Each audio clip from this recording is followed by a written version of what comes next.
Hi, I'm Pam Damour, the Decorating Diva, and I'm so glad you're joining me for this little tutorial because that means you've watched our Sulky sunflower wallet and you want to know how to put the clasp on. So this is the clasp. It's just an easy two-part clasp, and I have the parts separated here. When you open your wallet, you're going to put the part with the hole in it right here on the side that has your zipper pocket, your downside. So I'm going to slide that on. I'm going to just take my fabric marking pen here, and I'm just going to mark that hole out. I want to make sure I can see that mark real good, okay?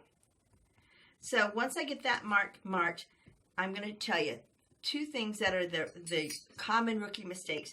Most people, when they cut this, they want to cut to the inside of the hole. And we want to cut to the outside of the hole, because if you cut to the inside of the hole, your fabric's going to be inside that hole, and then the little catch here that catches it and locks it can't go through. So you need to make sure that you cut your fabric a little bit outside the hole. So I'm going to go outside the hole and outside the hole. And then I'm going to use my seam ripper and I'm going to take apart this stitching.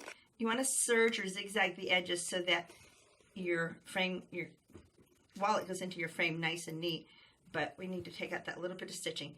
So now I'm going to open this up. Inside you'll see there's several layers here. We're going to cut away all the inside layers. Alright, so you can either cut them with your scissors. I usually just use my seam ripper because it's easy and it's nice and sharp. So I'm going to use my seam ripper here, and I'm going to just cut away here. I'm going to flip this over, cut the other side. Put the ball side down, try to flip that so you can all see it.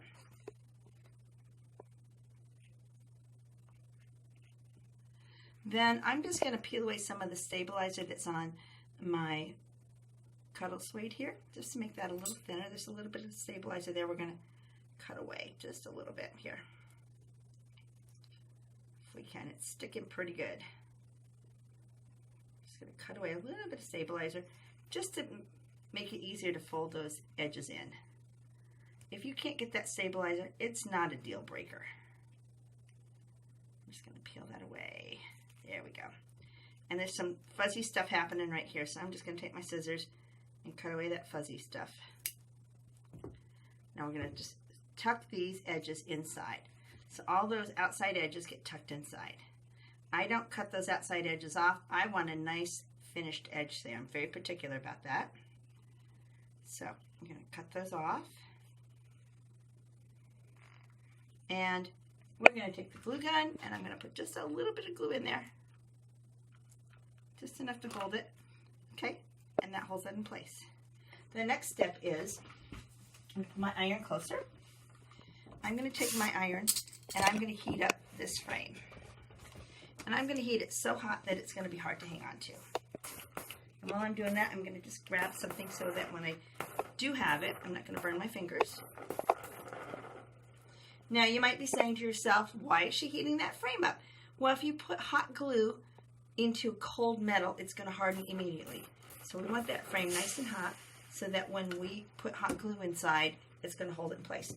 In the meantime, I'm going to take this other side of the frame, set my iron on it while I'm working with this. Get my glue gun out here. And I'm just going to put a little bit of glue in each corner and push it. I just put about like a pea size in each corner. You really don't need it in the rest of the frame, and you don't want to put too much because it'll ooze out. But here's a tip. If the glue does ooze out, you can just use a little nail polish remover and that will take it right out. And I'm on the wrong end. Hope you didn't see that, but you know what? That happens sometimes. I'm going to put a little more glue in there because there's some glue in my fabric. And put a little more glue in there. This frame is still nice and hot. Make sure when you put your frame on that the holes are to the inside, just like that. And just push it on. Make sure it looks good on the outside, and it does. It's centered. It looks good.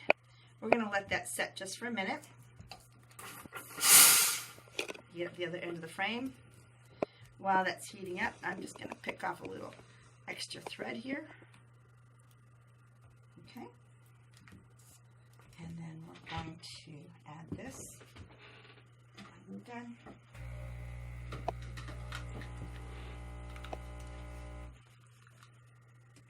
And then get another little drop of glue. little drop of glue, not a lot, and slide that on. Make sure it's even on both sides. If you got any little thread ends, you want to push those through. And hold that, let it set. And over here I have 8 little screws and a little bitty screwdriver. And if you ordered our kit, you probably have these already. And so I'm just going to take the screw and use this little Phillips head end and put that screw in.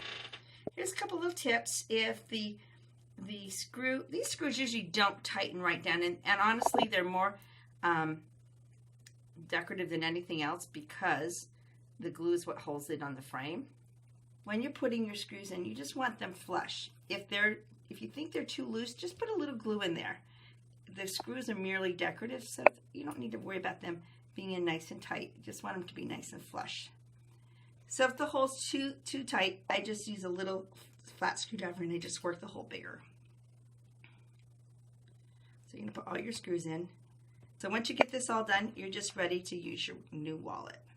These wallets make great gifts. They're great for the holidays just coming up. And once you start making them, you can make them in about 2 hours or less. So you'll have a lot of fun making your new wallet.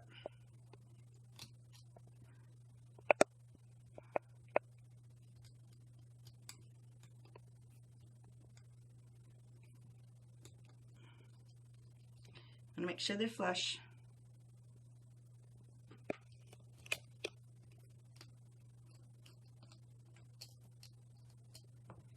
And then we're going to fold it in half, and our wallet is finished. Ta-da! I'm Pam Damour, the Decorating Diva, and thank you for joining me with this wonderful Sulky webinar. Have a great day and happy sewing.